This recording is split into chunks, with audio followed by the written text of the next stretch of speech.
Les 200 000 chantiers annuels d'entretien ou de modernisation des réseaux routiers et de voirie nécessitent des interventions réalisées par du personnel des entreprises de travaux publics. Pour eux, les principaux risques émanent le plus souvent d'un accident grave causé par la circulation, voire le manque de vigilance des usagers. La circulation aux abords des chantiers est de plus en plus dense, les situations à risque s'accroissent et les presque accidents se multiplient. Côté maître d'ouvrage, la réduction des emprises et des plages horaires devient la norme.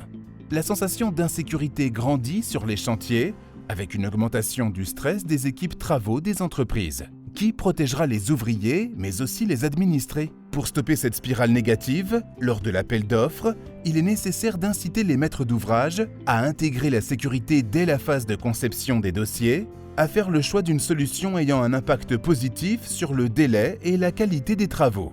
Concrètement, les mesures qui peuvent être préconisées dans les appels d'offres. Idéalement, le choix de routes barrées. Si impossibilité de procéder à une déviation, alors mise en place de zones de sécurité. La mise en œuvre de solutions lourdes, telles que les séparateurs de voies jointifs et lestés. En synthèse, les évolutions souhaitées par la profession sont que l'hypothèse du chantier hors circulation soit étudiée de manière systématique par le maître d'ouvrage, au moins sur les routes urbaines et interurbaines à 2 ou 3 voies. L'adaptation des guides du ministère aux réalités du terrain. C'est par ces mesures que les accidents ou presque accidents seront réduits de manière importante.